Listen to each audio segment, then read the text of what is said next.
Hey guys, today I interview expert coach Katie, who specializes in helping outdoor enthusiasts lose fat so they have the confidence to conquer their next adventure. Now, inside this episode, she shares some great insights around her particular coaching philosophies, as well as we dive into what types of training a hiker could do if they've got snow season coming up and they want to prepare for a skiing or snowboarding adventure, or if they're looking at stepping up into climbing and what type of activities and exercises they can do to support that, as well as some really good insights around different areas of training, fitness, and also a bit of weight loss. So I really think that you guys will enjoy today's episode. So this is really enough from me. Let's get into it.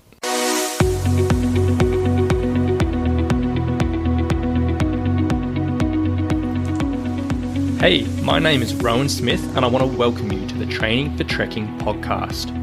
Now, this is the world's very first podcast, which is entirely dedicated to helping you train, prepare, and conquer your upcoming hike, trek, or mountain adventure. So once a week, I'm going to be giving you quality and practical information on the subjects of physical preparation for trekking, dealing with altitude, and nutrition on the trail, so you can know everything you need to be doing to have the best chance of a safe, enjoyable, and successful adventure. So now you know what you're in for. Let's get into today's episode. So welcome, Katie. Very excited to have you on the show. Absolutely stoked you've chosen to get involved. Really looking forward to today's episode. Yeah, I'm excited. Let's do this. All right. So to get things rolling, do you mind just telling us a little bit about yourself? So who you are, where you're from, and what you do on a day-to-day? Yeah. So my name's Katie Prendergast. I am the owner and head coach of KPX Fitness. Basically started out as a personal trainer about 6 years ago and spent a year and a half in a local gym here in Denver and really learned a lot about personal training, but realized around the 2-year mark that kind of that traditional model wasn't delivering my clients the best possible results. So I ended up leaving that gym and starting my own business. Got into like a hybrid training model of sometimes seeing people in person in the gym and then giving them a program to follow and being a little bit more holistic with my approach, which was really fun. So basically I help people get strong and work on their nutrition so that they can build confidence for outdoors adventures. And I kind of, now I guess I work about 50-50 with people that are local to Denver, and we meet in the gym and they follow their program outside of the gym. And then I also work with people remotely all over the world, which is super exciting. Yeah, how good. And I know we actually do have quite a few listeners in Denver on this show. So right on. I don't know, I have no idea how big Denver is, but where exactly are you based in that area? So it's funny, Denver's actually like a big small town, but my gym is in close to downtown in the Baker neighborhood, South Broadway area, and then I live right off of 6th Avenue, which is just like the main road that gets you kind of out to the highway to the mountains. So yeah, it's super convenient. I love it. I'm really close to Lakewood for anyone that's listening from Denver to get a good idea of where I'm at.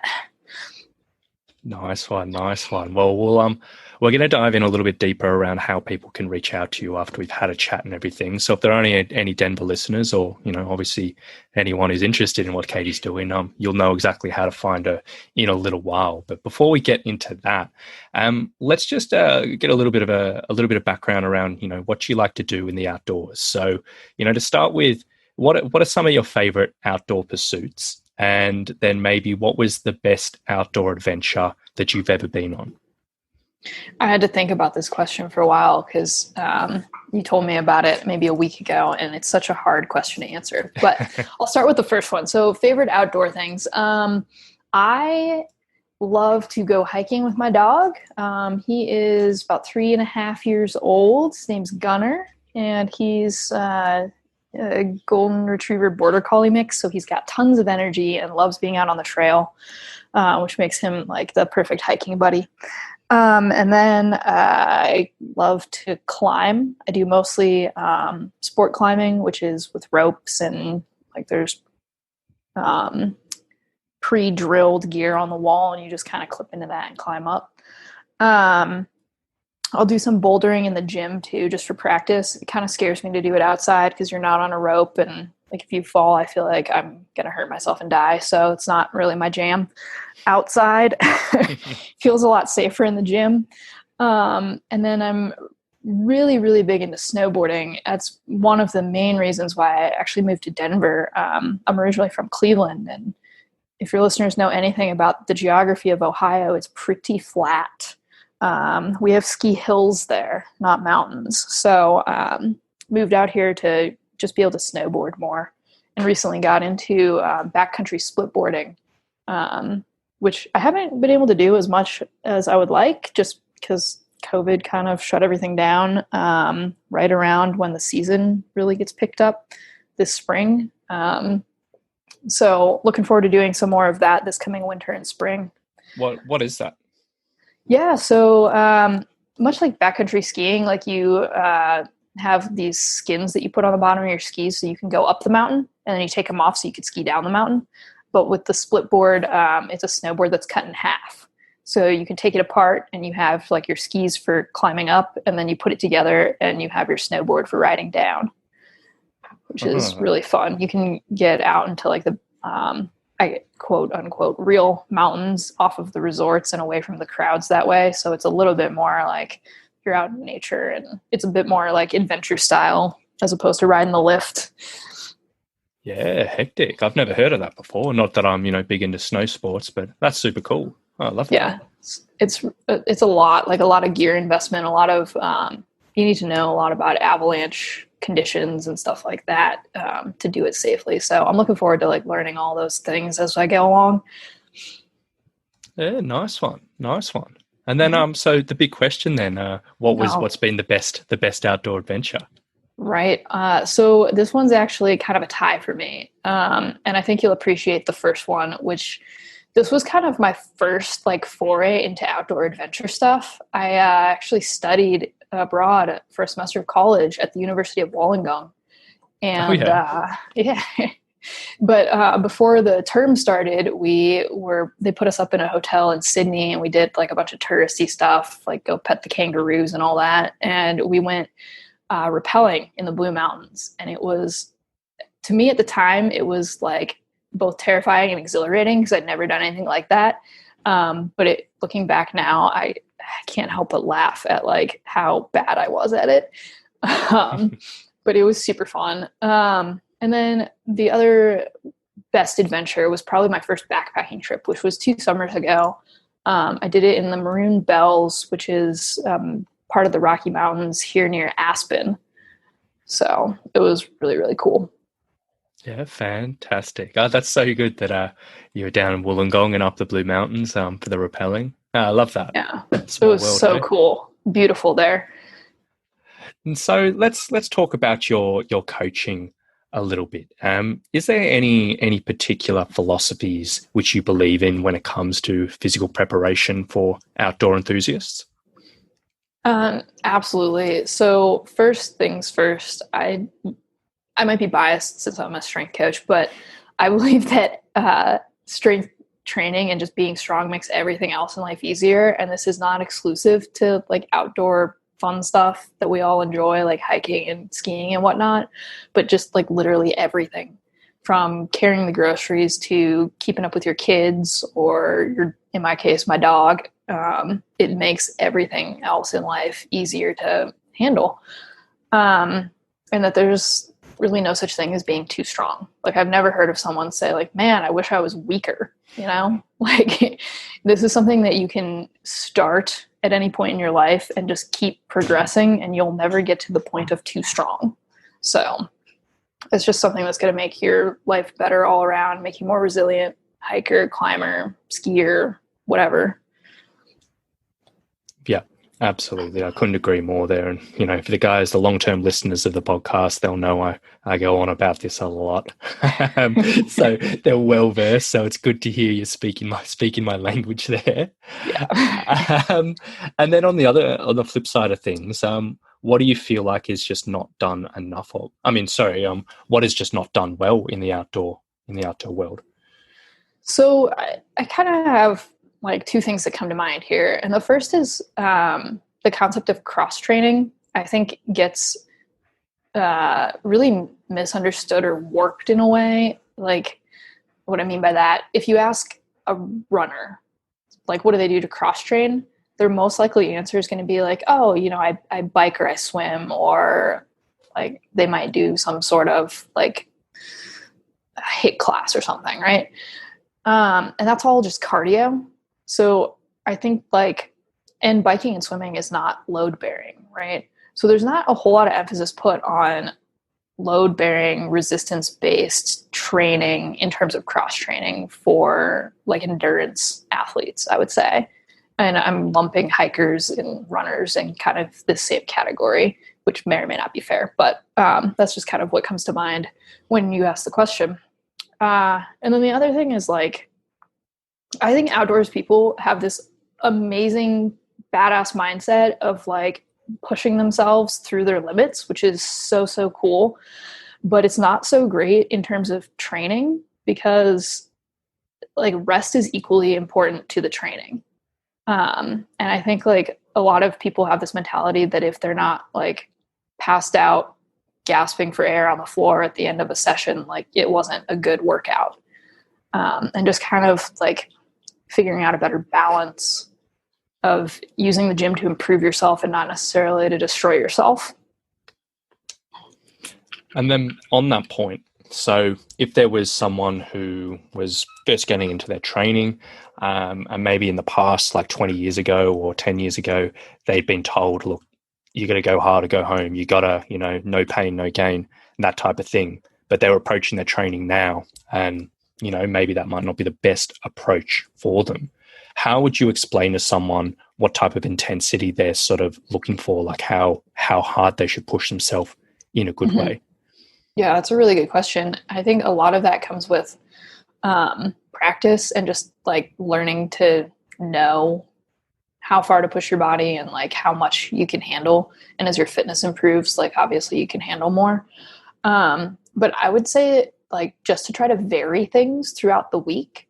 So often when I'm designing programs for my clients, like they'll have 2 to 3 weight training sessions and we'll kind of build the intensity of that within each like 4 to 6 week cycle or whatever. We'll kind of progress them.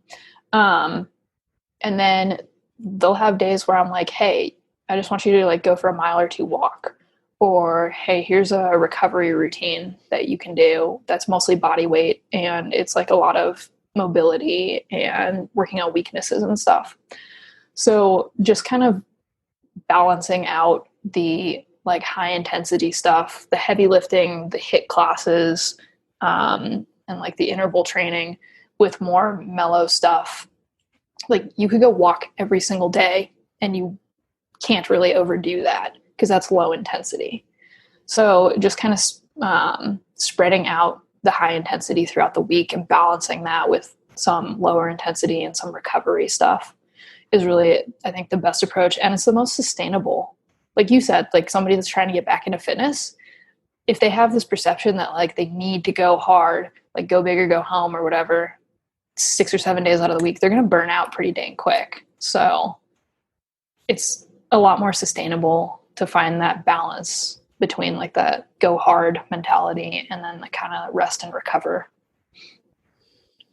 Yeah, for sure. And I know for me, I go through a bit of a similar thing in the sense that I go through peaks and troughs with my own training, and I'll be really, really motivated for a few months and then something will happen and I'll be busy with work or whatever and go down for a few months or whatever it may be.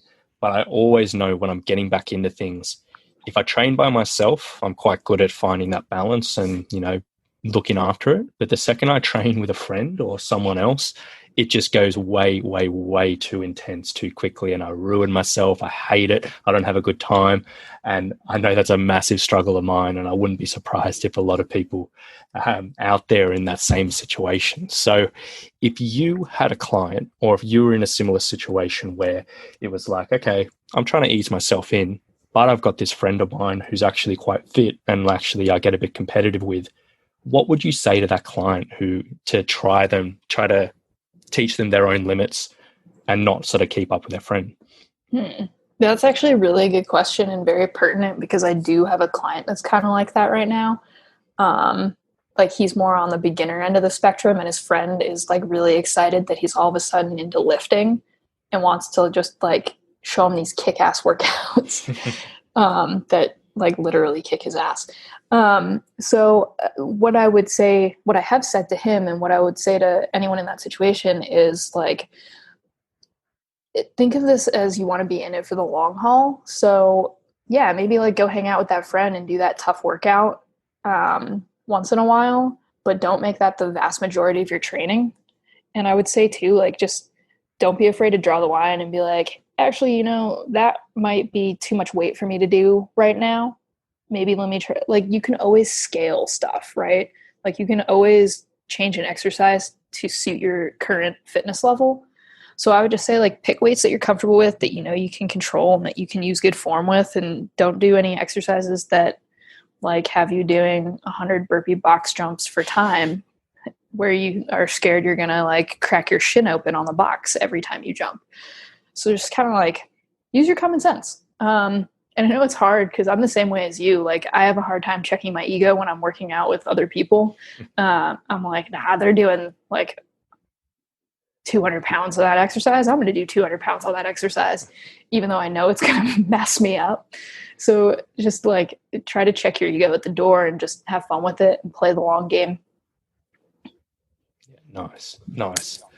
And then, so today with the episode, like we was talking about this before we hopped on, but I know a lot of people on this podcast, listen to this podcast, we're all hikers, we're all trekkers, backpackers in one way, shape or form, or at least aspiring to be one. And I know a lot of people in this position, and they have messaged me in the past about, they love one type of outdoor pursuit, but they definitely want to get into other things. And I know you mentioned before that, you love your climbing and you love your snowboarding. So I definitely want to just dive into that. And so the question is, like, let's start with climbing. If a hiker listening to this was wanting to get into climbing for the first time, and maybe they've done it once or twice, but they're actually wanting to give it a go, what type of training might they want to focus on to help support that? Mm-hmm.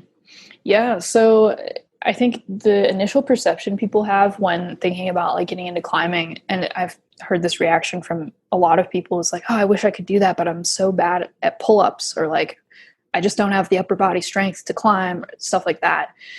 Climbing is a lot more about technique than just like your pulling strength. Honestly, like it should feel a lot more like you're going up a ladder than you're doing pull-ups or the monkey bars. So just kind of along with any physical training that you're doing, just practicing climbing itself is going to be a big part of it. And just kind of learning how to position your body and put yourself in the best positions to make the moves. That kind of muscle memory and that technique, it's almost like a dance more than anything else, which is, I'm kind of laughing at myself as I'm saying that because I'm a terrible dancer, but I love climbing. So maybe it's not the best analogy. It's like dancing without music. There we go. But anyway, and then for the training itself, like it needs to be a full body strength training plan. And you would want to emphasize a lot of core and grip training as well. Because when you're holding these positions on a climbing route, you need to be generating a lot of tension from your core through your arms and legs to stay on that wall. I always use the analogy of like thinking about picking up a sleeping kid and they're all limp like a rag doll, and they just feel so much heavier than when the kid's awake and you pick them up and they're like supporting their own weight in some way. So if you're that rag doll when you're on the climbing wall, you don't stand a chance. But if you're able to create a lot of tension in all your muscles, you're going to be a lot stronger on the wall. So stuff like active hangs from a pull-up bar, that's going to build grip.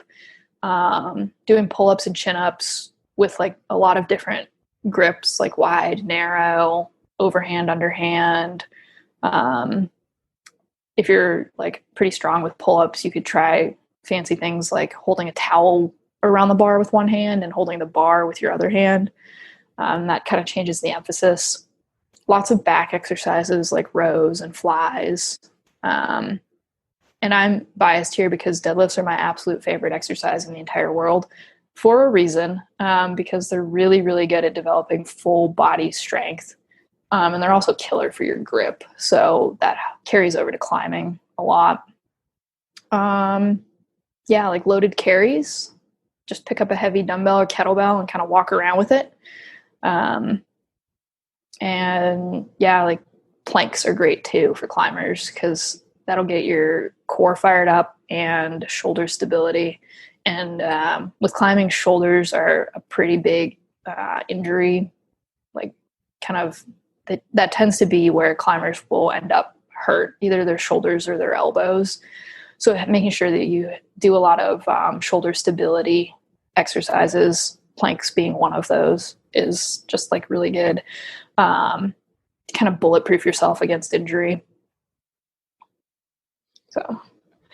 And then if a hiker, if someone was at home at the moment and they were like, you know what, my grip strength isn't very strong and I'd like to work on that, what might be something they could do in a home environment to work on that? Oh, that's a good question. So yeah, I mean, if you can get one of those in the States, like pull-up bars run maybe $20 to $30 on the cheap end. I don't know what they go for in Australia, but like you get a doorway pull-up bar and just kind of hang on that. In fact, I know a lot of climbers here will even just hang off of the door frame itself because that kind of mimics some of the holds that you'll experience. It's pretty challenging on your fingers, so I wouldn't try to hang on there all day, but maybe for like 10, 15 seconds at a time and then rest and then hang back on the door frame again. We call that a crimp in climbing. So it's where like just your fingertips are kind of around the edge of the door frame or the rock in like real life climbing situation. And then you kind of put your thumb on top to strengthen that grip. If anyone's kind of curious about that, I would just Google climbing crimp or something. You can get kind of a visual. So like that's something that you could easily do at home. And then if you don't have any weights that you can carry, like just load up a bucket or a backpack with books or rocks or sand or whatever heavy thing you can get your hands on and just kind of carry that around. And I'm talking like not, up and down the hall, like 5 minutes. Like carry it, switch hands if you need to. But the longer you can kind of build up the time that you're carrying it, the more grip strength you're going to be able to train. And then like little stress ball thingies that you can get. Those are always good for training grip. Yeah, nice. So definitely a few cool options there, and I think all of those are pretty doable for someone will always be able to figure out one of those. That's fantastic. So Yeah. let's dive into the snowboarding then, because my background in snowboarding, I've been twice and I suck at it. I have a good time. I'm terrible, but I spend the whole day on my bum. But I'm not the most the best person to talk about when it comes to snowboarding training. But I know a few people have asked me in the past. So yeah, super interested to dive into this. But yeah, if someone was, say, leading up into a snow season and whether it was the first time snowboarding or whether they just hadn't done it in a while and they wanted to be ready so they could just be on the slopes all day, what type of training might they want to focus on there? Yeah, this is a perfect question because we're actually coming up onto the time of year where people are starting to think about training for ski season, at least here in Denver and the rest of the Rocky Mountains. So kind of similar to climbing, like we definitely want it to be a full body training program, even though like with climbing, obviously you're going to focus a lot on like grip and core and stuff. And with snowboarding or skiing, you're going to focus a lot on legs. Obviously, like you want strong legs and you want good endurance in your legs. So lots of squats, lots of lunges, deadlifts. And of course, we'd be working some core and upper body as well, but just really emphasizing that leg strength. And something that I don't think people do correctly is plyometric or jump training. Kind of the idea with plyometrics gets butchered in at least what I've seen here in the States with like boot camp and hit style classes. They have you doing just like hundreds of I already called out burpees and box jumps and stuff, but just like hundreds of jumping exercises. And while that might feel hard, because it is, the idea with plyometrics is to generate as much force as possible. So, and then like to land really nice and soft. So if we're talking about a box jump, like you want to kind of crouch down and jump up as quickly and as forcefully as possible, right? And then land on that box nice and silently. So really like keeping that to short sets, like 3, 4, 5, 6 reps, and just making each rep as explosive as possible is going to train your fast twitch muscle fibers. And that's going to make you like a lot better athlete on the slopes. And then another exercise I love for skiers and snowboarders are kettlebell swings, because these are zero impact. And for anyone listening who has like a little bit of a training background, like they work your hip hinge. So that's kind of a hamstring and glute or butt dominant exercise. And we don't get enough posterior chain strength because we're all like sitting all day. So fun term, your glute muscles actually forget to fire. It's called amnesia. So by using kettlebell swings, we can wake up your glute muscles, and those are like the biggest, strongest muscles in your body and really, really important for skiing and snowboarding. So that's one that I use with every single one of my skiers and snowboarders. Yeah, nice. And I love kettlebell swings as well, but I know for a fact that they are probably one of the most butchered exercises in the gym environment. So if someone and unfortunately with them, they do have, if done not so well, they do have that, potential downside and risk of things, hurting and getting sore. So in the situation where you were introducing a kettlebell swing to someone and someone listening says, hey, I might want to learn this, where would they start? YouTube. No, I'm kidding. That would be better than Instagram, probably. I would start by learning how to hip hinge. And the most common exercise for that is the deadlift. So really a kettlebell swing is kind of like a ballistic deadlift. So if you can't deadlift properly, you have no business swinging a bell around because, like you said, Ron, there's a lot of potential for people to kind of twinge their lower backs when you do these improperly. So you want to make sure that you have a really good foundation of like that deadlift pattern or that hip hinge movement. And that's something like if you want to learn how to do a kettlebell swing properly, like by all means, please go out and hire a qualified trainer. We have the RKC here in the US. That's a certification that teaches a lot of kettlebell stuff. So if you look for a trainer specifically with that, they'll probably know what they're talking about better than somebody on Instagram. But yeah, I would just say like have a really good grasp of how to hinge at the hips before you try swings. And then my number one cue whenever I'm coaching people with swings is just to keep a flat back. If we round through the lower back, that's where that twinge feeling can come from. And then you're not really using the proper muscles. Actually, my favorite cue is the bend and snap. Have you seen that Legally Blonde? I have. Perfect. So the bend and snap, it works every time. You want to bend at the hips and then snap, like pop your hips forward as though you were jumping. And that when I say that usually gets people laughing but also doing it correctly. So I really like that cue to think about when you're learning the kettlebell swing. Yeah, nice.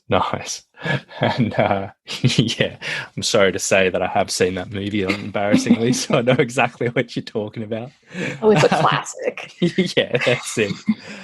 Okay, and then let's shift directions now. And another thing that I know you talk about a bit with your content and your coaching is dropping a little bit of body fat for these types of pursuits. So if an outdoor enthusiast was wanting to drop a bit of body fat, where might be somewhere they would want to put some focus into? Oh, diet 100%. I know it's cliche, but the saying you can't out-train a bad diet is 100% true. No matter how hard you try, you're not going to make up for eating an entire pizza and drinking a couple beers on the weekends. So just like really making better food choices and sticking to, mostly whole foods, focus on like eating a lot of lean protein, fruits, vegetables, whole grains, healthy fats. Like if you need to ask the question, is this healthy? It's probably not, is my general guideline. But it's not just that, like, losing weight comes down to energy balance, plain and simple. So if you're wanting to shed a little bit of body fat, like you just have to watch your portion sizes. That's the best thing. Like you don't necessarily have to count or track calories, but some way of keeping an eye on your portions. And like I'll teach clients who are newer to like changing their nutrition and watching what they eat. We'll use hand size portions. So like a palm, 1 or 2 palms would be a protein portion size. A cupped handful is going to be like any starch, like rice or oats or potatoes. And then like a fistful of vegetables is about a cup. And the cool thing about that is like, even if you go out to eat and you're like, I have no idea what the portion sizes are, like you have a hand there that you can kind of eyeball it and at least get yourself in the ballpark. And just being able to eat the correct portion sizes for your body and for your activity level is going to help you lose weight. I don't want to make it seem like too easy, but it's going to help you basically without even trying too hard. And then beyond diet, focus on performance. I mean, when you optimize things like sleep and staying hydrated and making good food choices so that you perform better in the gym or on hikes and whatever activities you're doing, fat loss kind of happens as a natural consequence of that because you're just getting like everything in line. Yeah, nice. And I like that what you mentioned about the food portions and the portion sizes, because that is obviously something that's very, very important in any weight loss journey, and it is so easy to get wrong. And the hand size portions, they obviously they're not perfect, and they can be sometimes still complicated, but as you said, they can give you a good measure wherever you are in any situation. And that's something that I often talk about with my clients when we talk about that. So that's fantastic. I'm glad you brought that up, I should say. So before we wrap things up today, is there anything else you'd like to add? Anything we hadn't covered that maybe you'd want to touch on today? We covered a lot of ground, which is awesome. I think kind of the only thing that I can add to that is like we were saying earlier of just kind of striking a balance and not like burning yourself out, because ideally, your audience is a lot of hikers and trekkers and stuff. And so this analogy should hit. This isn't a sprint, right? Like you're kind of in it for the long haul. So just whatever you decide to do with your health, your fitness, your nutrition, like make sure it's something that passes like the 5-year test of, can I see myself doing this 5 years from now? If the answer is no, it's probably a little too extreme. Yeah, I love that. And yeah, that's a conversation I'll often have with many people, many clients as well. It's, yeah, like where do you want to be in a few years? Like, are you going to be able to do this? Like, is it reasonable? Is it practical? And all too often, yeah, it's definitely the sprint focus as opposed to the marathon. So no, I like that you brought that up. So, yeah. So, well, before we shoot off, like, I'd love if you could just dive a little bit more into KPX Fitness and just tell us a little bit more about it, what you do, and how it all operates. Yeah, absolutely. So I kind of mentioned at the beginning a little bit. It stands for keep pushing your fitness, and it's just I had this vision of helping people that like want to keep pushing themselves to do like their first 14er, which is a 14,000 foot peak. I'm not sure what that comes out to in meters. But in Colorado, it's a pretty popular thing to go hike a 14er on the weekend or whatever.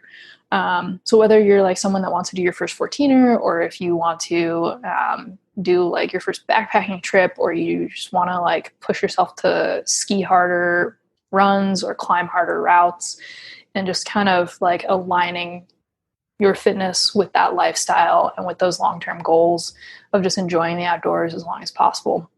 And I do that, like I said, I work about 50-50 with clients in person here in Denver, where we'll meet in the gym and they get a program, training plan to follow, a nutrition plan to follow, and we can be kind of like a little bit more hands-on because we're meeting in person. And then I also work remotely, which you can find out more about on kpxfitness.com. I have an app where I'll send people their workouts. Everything is kind of custom tailored to whatever their goal is, whether they're trying to like get ready for ski season, or they're getting ready for, their first 14 or whatever the case may be. That you get your custom training plan, you get your nutrition. So it's pretty much all of the same stuff and the same end results as working in person with me. It's just I'm able to work with people in like, I have someone in Scotland right now, all over the US, like Europe, Australia soon, hopefully. Yeah, and it's just great. We have like a little community of everyone I'm working with, and they're all like, the vibe is just great because everyone is super interested in the outdoors and just kind of share those interests. Yeah. And then if someone did want to get in contact with you, whether just to find your content or learn a little bit more about what you do, or even, straight up work with you, where can they find you? Yeah. So I mentioned the website is kpxfitness.com. And then all my social media handles are the same. So you can follow me on Instagram at KPX Fitness. Do like exercise demo videos and a bunch of training and nutrition advice on there. Lots of cute pictures of my dog too, just for fun. I'm on Facebook also at KPX Fitness, and the YouTube channel where you can find some exercise demo videos. If I mention any exercises, like when I was talking about climbing and skiing training, they're most likely on there if you're kind of curious about what those look like and how to do them. So you can check that out. Nice one. Well, what I'll do is for anyone listening who wants to have a look at any of those places, or check out Katie's stuff or exercise demos, or check out her program, I'll leave all those links in the show notes below. So just have a scroll down. You'll be able to find that all there. But thank you very much for coming on today, Katie. There's been a really cool episode. It's been great to hear a little bit about your coaching and a little bit about a couple of different outdoor pursuits. And yeah, hopefully this should be able to help a few hikers on here who might be aspiring to a few different areas with their outdoor sports. So yeah, absolute pleasure having you on. So thank you so much. Awesome, Rowan. Thanks for having me.